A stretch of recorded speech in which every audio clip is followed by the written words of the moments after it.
Welcome to TradeTheNBI.com. This is John. This report is for the 3rd of January, and another exciting day in the market if we look at it all the way over here from the right. But I was just taking that broader perspective of, from what we were talking about way back in October as things started to begin their descent, and we were following our steel DOC line here and noticing how throughout this period, all the way from that 2900, we have not reset below to clear the broader short run that we are still within, so that when we did get this little dip here below the red line of orange, which indicates usually a buy signal, we know that it's a short-lived situation, that it's going to turn around as soon as either orange gets above green, unless green in this case had moved above cyan. In this case right now we can see that green at negative 664, cyan at negative 597 means that cyan is actually above green. That's more bearish, and the fact that we've already started lower on another run of shakeout, which has been deep red, well, since before this has started out back over here when we got the most recent sell signal, and it's just exacerbated itself. Now we had all sorts of wonderful goings on, and everyone blames this and that, earnings, yada yada, and it's, if you don't think that someone knew about this in advance and was already starting to trade it, that just shows you that you're a little late to the game. I don't think anyone here believes that, because you've been around long enough to see that the people in the know start moving money well in advance, and we get a heads up on it, and that's the most important aspect of being ahead of things. For the NQ standpoint, it was already weaker than the S&P anyway, below the 38, and just barely holding on to the 23 right now. And if you look at that difference right there, you can see that the 23% from our Morganacci lines, much higher. So, relatively speaking, it's not all that relevant to what's going on at this particular point. You had this, we talked about this crazy bounce that gave really good impetus to the S&P, because of Europe really has an impact on earnings for S&P companies, given that they do so much business in Europe. But the floor fell out of it really fast, and not surprising. There's just zero growth going on in Europe right now. I should know. I'm here. I can see exactly what's happening, and that stagnation is something that they would love to see return to the U.S.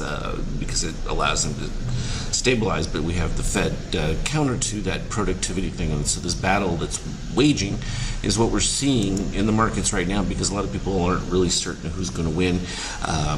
If you got to make a bet, though, you've got to go with the Fed, because ultimately they have the power, and they've pretty much put the brakes on things with their rate increases. So defensive play, everyone moving back into treasuries, and that's why we follow these things, just to get an idea. This move in treasuries is suggesting that they believe a rate cut is more likely than not, or at least flattening of any potential, plus any potential for an increase at least. But they're also factoring in safe haven instability with the economy, and that they're willing to take lower yield for defensive equity, because we're not seeing any inflation. This is oil that lets us know that's not on the horizon at this particular point, and yet gold skyrocketing is also a defensive play. So we're seeing that there's people that are making serious moves into very defensive situations, and that expressed fear sometimes is going to show itself up in the VIX, but oftentimes it's asset rotation, and that's what we like to look at some of those for. But getting to the 5K, what a beautiful day it was. So we had the little ramp up, and again, this is one of my favorite signals. It comes early before what we call our DOC spread, which is where cyan moves above the red, meaning shorts have overtaken longs. And again, we're always looking at those crossovers because they're so key. And in this case, orange crosses the green, and then the green crosses below red. So midterm buyers are even selling faster than longer term buyers, and your short-term buyers in steel have crossed below the shorts, and the shorts have moved above the zero line, because that becomes a pivot point where they've achieved the balance. But again, you have to remember, this is more of a circular indicator, that we don't have a top end or a bottom end. So when we break below that negative 13.5, it's effectively like it's coming from the opposite direction. So in this particular case, it's beautiful because it also corresponds to our ABM stop reset, which also here was on the Morganacci lines to 76%. You could call them Fibonacci's if you want. It really doesn't make any difference to me on that. But what's neat about it is it led to this precipitous downcline. We ended up with the orange candle developing right through here, which we usually look for a retrace to the open, but it already made it back to the lows like almost instantaneous. Usually, though, even on a pop, it'll come back and revisit that. And then, of course, the opposite buy signal. But the important part about this is that once we know that we've got the steel that moves above the cyan there, as long as it remains in that kind of configuration, you know that you don't have any real strength in the buy capability until it flips. And that happened right over here. And again, corresponding to, you'll see these lines. Again, we're looking at the critical one, the 2505, which that goes back to the daily chart, which we had from quite a while back, and so this becomes a huge resistance and also very big interest to institutional buyers in that. Subsequently, we had 2495, 2474, and then some further ones that were lower from positive extremes that had happened. In fact, I think I put up this chart on the Skype chat before, going back all the way over to here, and this was, oh geez, what was it, the second? So like all of a day ago, where we started with the boost, and you can see it started with a positive extreme. I marked it 1 right after. This was a yellow candle that this one is, but it was the next one that started it and filled that right back in place for the higher one. So very effective in being able to utilize that. Anyway, small interruption with the phone ringing. When we return back to the signaling, we started to get some of these spreads that develop where you get the steel moving lower, but what happens is that they don't cross over and connect. So in this case, we met right here with all our configuration lines and then rejected, whereas typically you would like to see steel coming from above and then crossing swiftly below. And we'll see that a little clearer in some of the other action. But what was nice about this is we created some positive extremes in the red, so we knew that these values would get their retrace, and that began this initial play right here at the 2474, and then we started to move significantly higher from there, and everyone's thinking, oh my gosh, it's never going to come back there, blah blah blah blah. I get that a lot, and sure enough it does. We ended up with some less attractive ones, and this is something I wanted to talk about today, because this happens often where, wanting to be conservative, you wait for perfection. And while perfection does come, oftentimes you're going to get things that are close enough that you can start with and then follow through and see about the change. So in this case, you had this crossover that I was talking about. The steel then crosses below the cyan, which we love that part of it, and orange skyrocketing above. You didn't quite have the green moving below red, which ideally you want to see. You already did see, though, that red had flattened out. Great.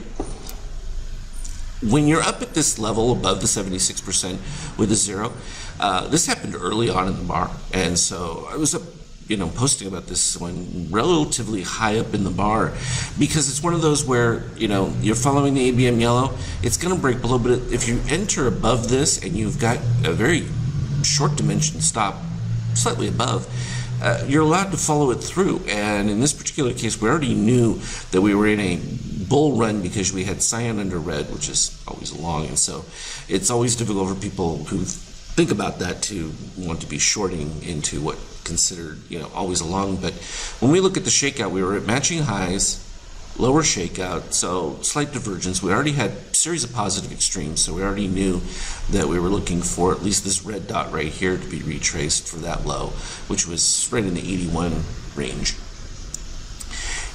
And as it came down, sure enough, as you get to, you gotta love when we're 81.75 on that, which I like to be 80% of what that full target range is, which in a lot of cases is about 3 ticks, 2 ticks, depending on the ATR of the day.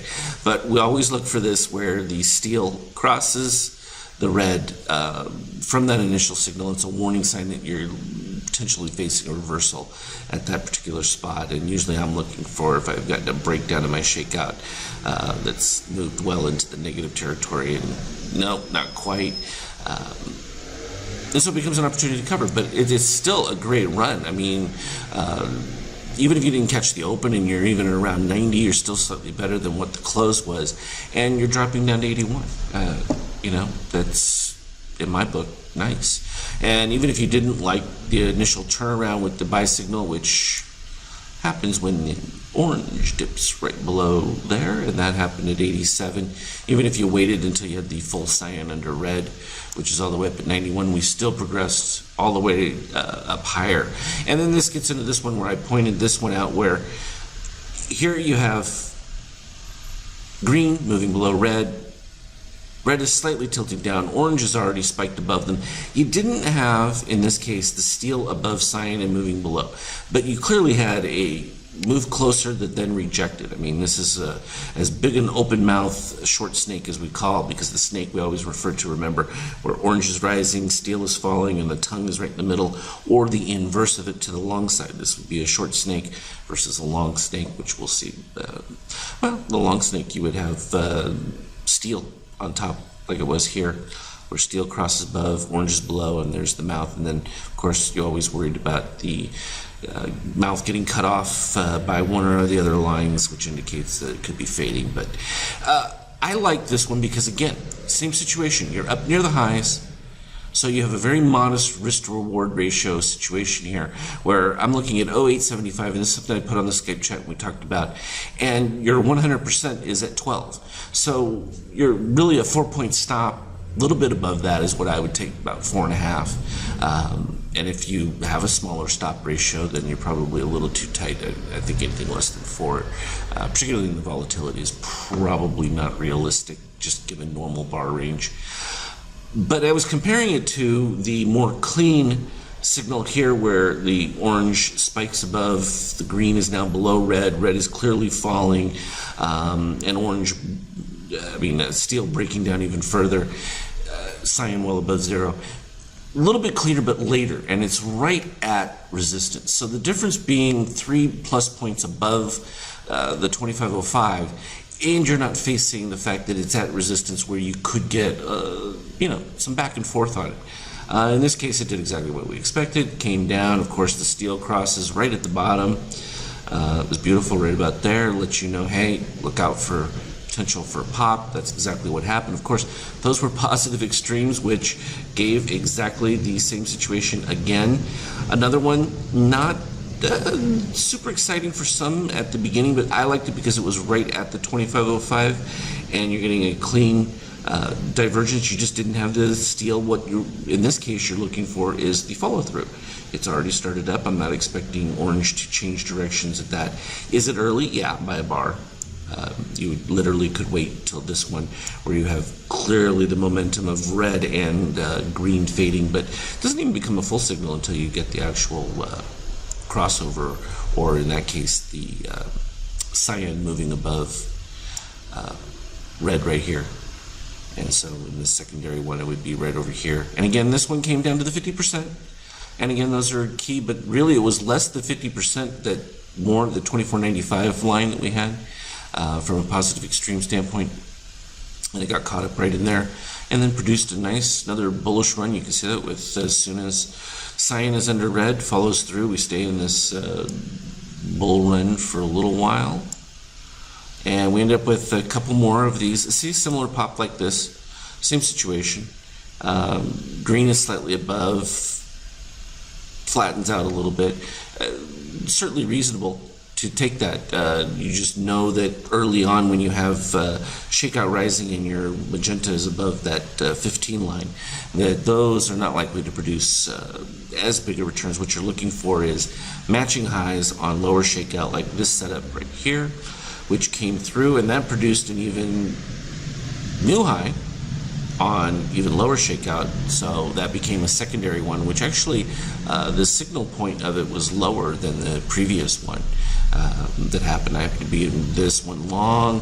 You take a little bit at the turnaround pops. Once you get back above the -13 right there, always critical, and Then we just kept playing these back and forth, and every time we got the crossovers with the steel right there, we knew that it was time to turn around. And so these are all just excellent runs. This one goes from 14 down to 05. It's like these are 9 and 10 point moves almost every single time.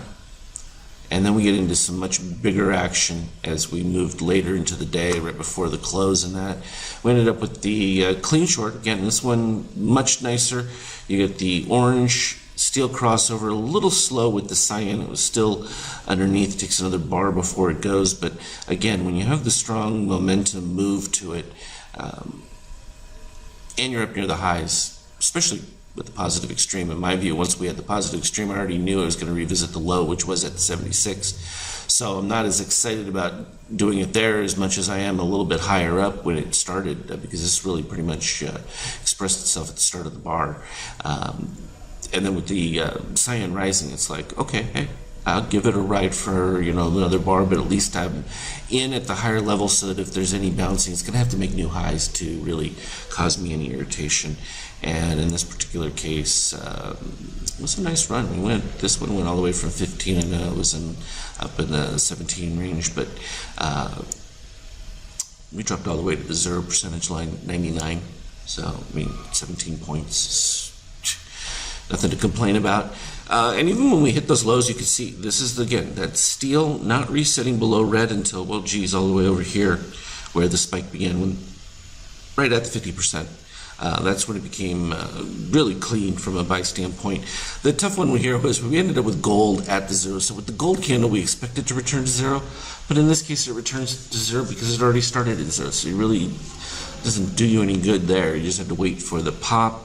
And there it produced, this is the most perfect one of them all, where orange goes above the greens coming down, and steel crosses below. Even more ideal would have been to have green all the way below red. That would be the ideal setup. And this happened at the end of the day, and then we just kind of traded sideways. And I was like, the signal's you just got to leave it and just wait. And then boom, I was looking for the close because I know that they love liquidity, and then we closed just above the 2505 was just a classic move coming in here. Kind of expected them to bring it to that level anyway, and then we knew that the 12 level was their next range, and so it just kind of fluttered there for a little while, and then immediately after they closed the future session, there's like another little brief open one before that they run for another 15 or so minutes, and that's when everything just started breaking down. Now I had 91 as a target from earlier in the day that I was talking about on the Skype chat. We came down, hit that one, but I could see that we were just clearly in huge separation. So where did I re-enter? I think it was 93-ish. Let's go back up and look. Yeah, 93.50 on the re-entry for that one. And then I said I was going to take a nice little 8 points for a stop. It set that in there, and well, we're still down in the doldrums. Of course, I missed all the way down to 62, but if we look at where we're at, we'll see if that's even practical. Yeah, because look at this, steel all the way up here, no reset. So any buy signals, maybe they get up to the 50% possibly, but typically 38% is about what they hit, and usually any rejection you get of cyan and green becomes an opportunity to enter again. That is happening right here at the critical 2474, which is a previous positive extreme or dip below the red line. And again, that was another factor to watch here when these lows were being made. I expected more lows to happen because if I'm already at the low and I'm getting these dips below the red line, that means we're going to retest those lows. And sure enough, we made new lows on that, which means that any pop from there is still going to have to come back, and it did that pretty quick in that case. Now you can see that we've improved quite a bit there, and so has the shakeout. So potentially we could be building towards a little bit stronger action. You're also seeing the red DOC rise right here. So maybe we get a build up prior to market open. Of course, they're going to blame it on this, that, and the other, but we could already see the signals. I've run way long on this one. I just wanted to give you the heads up on this. We're going to keep doing more of the tutorials on the Skype chat that go over these particular setups. They're just too exciting to pass up. So I just wanted to go through some of the ones that are just a little less than ideal so that you can develop a risk to reward concept that will allow you to jump into some of those without being afraid and take the high probabilities where it just gives you a little bit more ease with stops in that so that you don't have to have as wide an opening and can capitalize on the maximum return. As always, trade well and look for me on the Skype chat. Talk soon.